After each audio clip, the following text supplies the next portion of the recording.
Dalam episode 4 kali ini sebenarnya banyak informasi yang memang cukup baru untuk para penonton animenya seperti saya. Dan terkadang kita juga harus nonton ulang tuh season sebelumnya dari awal.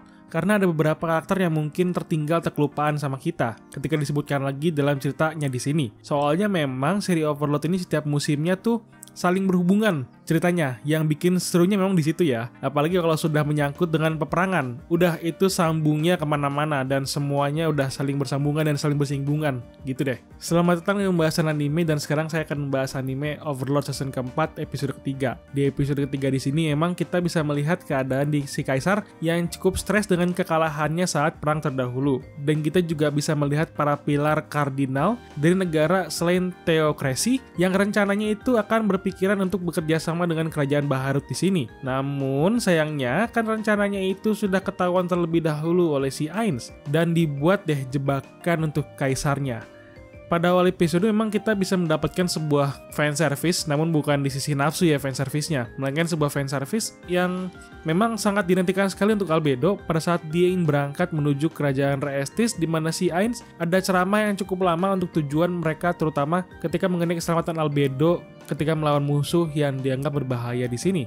Bisa terlihat kekhawatiran Ainz terhadap Albedo yang baru pertama kali keluar sendiri di sini ya. Apalagi Ainz juga ada ngomongin soal penyakit yang ada di dunia itu yang takutnya bisa menginfeksi atau menular ke Albedo di sini. Malahan bikin Ainz sudah kayak orang tua yang overprotective gitu ya. Tetapi ini nih yang memang bikin saya kaget juga ketika Albedo itu menginisiasi untuk minta dicium sama si Ainz. Namun di sini untungnya Ainz itu ada mencium pipinya aja yang buat Albedo cukup senangnya sampai girang nangis gitu ya. Karena itu tuh fanservice dari awal satu si Albedo udah minta dimanjain sama Ainz, baru 4 season baru dikasih atau dipenuhi gitu kan keinginannya untuk dibelai dikit, maksudnya kan udah dipeluk juga gitu kan si Albedonya. Hehe, seneng gak tuh ya?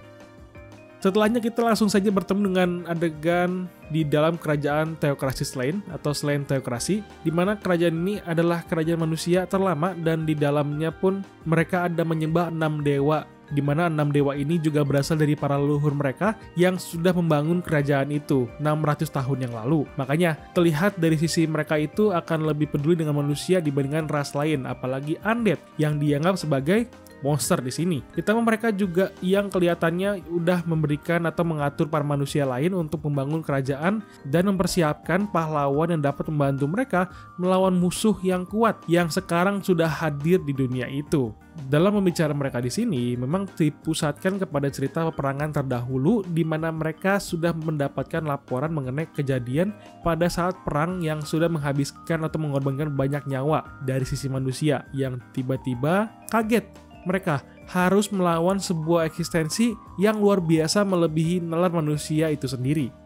Dan tentu dalam pembahasan di sini memang fokus kepada ketidaksetujuan mereka untuk undead bisa membangun sebuah kerajaan dan menjadi raja. Terlebih ada pembahasan mengenai si kakek penyihir bekas tangan kanan kekaisaran atau kerajaan Baharut yang bernama Paradin, yang sekarang ini ada berpihak kepada Ainz akibat kekuatan sihir yang ingin ia pelajari. Kalau nggak salah akibat perang terdahulu itu ya, yang dia akhirnya berpindah tangan dan menjadi buronan sekarang ini. Memang dalam percakapan mereka ini sudah seperti rekapan mengenai apa yang terjadi dari season 1 sampai season 3 kemarin. Namun ada informasi yang menarik perhatian saya dalam percakapan mereka, yaitu adalah informasi mengenai kitab hitam yang pernah melawan vampir, yaitu melawan Shaltir terdahulu. Jadi di sini kita kira bisa menyambung benang cerita dengan siapa yang pernah Shaltir lawan dulunya. Berarti memang Shaltir ada melawan anggota kitab hitam ketika di hutan itu, dan mereka adalah bagian dari negara selain teokrasi, dan mereka inilah kartu as negaranya ketika melawan sebuah masalah yang tidak bisa diselesaikan oleh orang biasa. Terlebih kita juga mendapati ada karakter yang baru muncul lagi di season ini, walau tidak lama ya, yaitu adalah si keturunan ras suci, si dua orang yang mirip psikopat pas ngomong, yang katanya mereka ini adalah orang yang bisa melawan ratusan Death Knight bawahan si Ainz ketika bertempur. Walau ini masih pengandaian mereka saja dan belum terbukti hasilnya dalam cerita ini. Namun mereka pada akhirnya merencanakan untuk mengirimkan informasi ke Baharut untuk bisa bekerja sama dan menyerap kembali kerajaan-kerajaan kecil lainnya agar bisa melawan kerajaan Ainz nantinya gitu.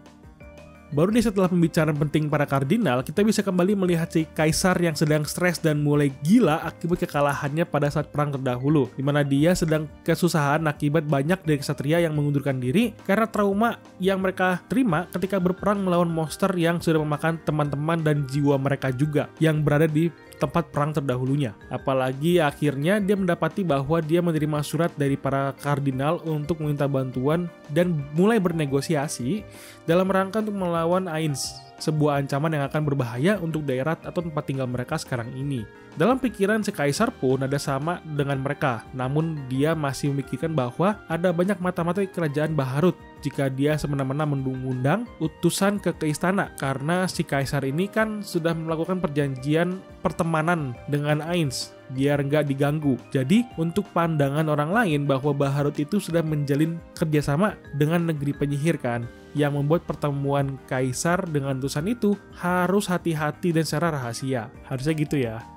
Dalam perjalanan menuju pertemuan ini pun, kita bisa melihat sebuah keresahan yang dialami oleh si kaisar hingga rambutnya itu makin rontok akibat stres yang dialami olehnya. Apalagi di sini posisinya yang serba salah, di mana dia harus melindungi rakyatnya dan harus menjaga juga hubungan antar kerajaan lainnya ketika ada masalah seperti ini. Terlebih masalah utamanya lagi adalah dia ini semakin tertekan akibat datangnya monster seperti Ainz yang tidak bisa dikendalikan juga gitu kan sama dia. Ketika dia sampai di sini, memang dia sudah menyewa petualang Adamantite yang memang hanya di sini saja akan terlihat sebagai penjaga ruangan. Namun dalam tim petualang ini ada yang unik ya, karena ada yang berjenis job monk atau pendeta kayak di Jepang gitu pakaiannya. Dan ada satu yang mirip dengan suku Indian yang ada di Amerika gitu ya. Saya aneh aja gitu kan, ada yang mirip dengan Jepang orang-orangnya. Makanya apakah dalam pikiran saya juga, apakah ada orang yang terlempar ke dunia itu juga kan, yang membuat terbentuknya suku dan pekerjaan yang mirip dengan di bumi kita juga gitu.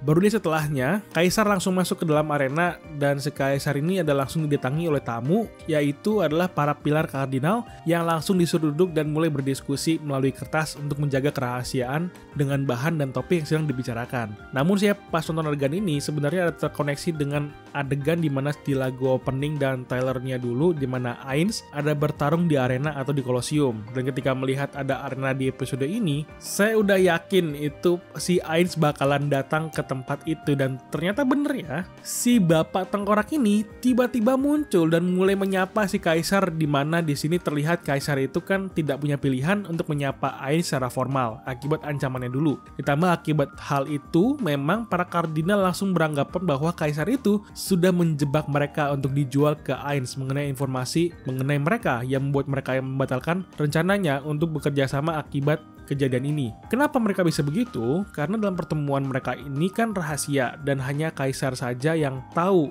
beserta para kardinal yang diundang. Tetapi dengan kemunculan Ainz membuat para kardinal ini jadi mengerti bahwa kaisar sudah tidak bisa diajak kerjasama untuk melawan Ainz dan dianggap sudah berpihak dengan kerajaan penyihir Ainz di sini. Jujur, memang jika saya jadi kaisar pun serba salah ya. Di satu sisi dia takut dan harus menenangkan situasi untuk melindungi rakyat yang ada di kolosiumnya dan negaranya sendiri.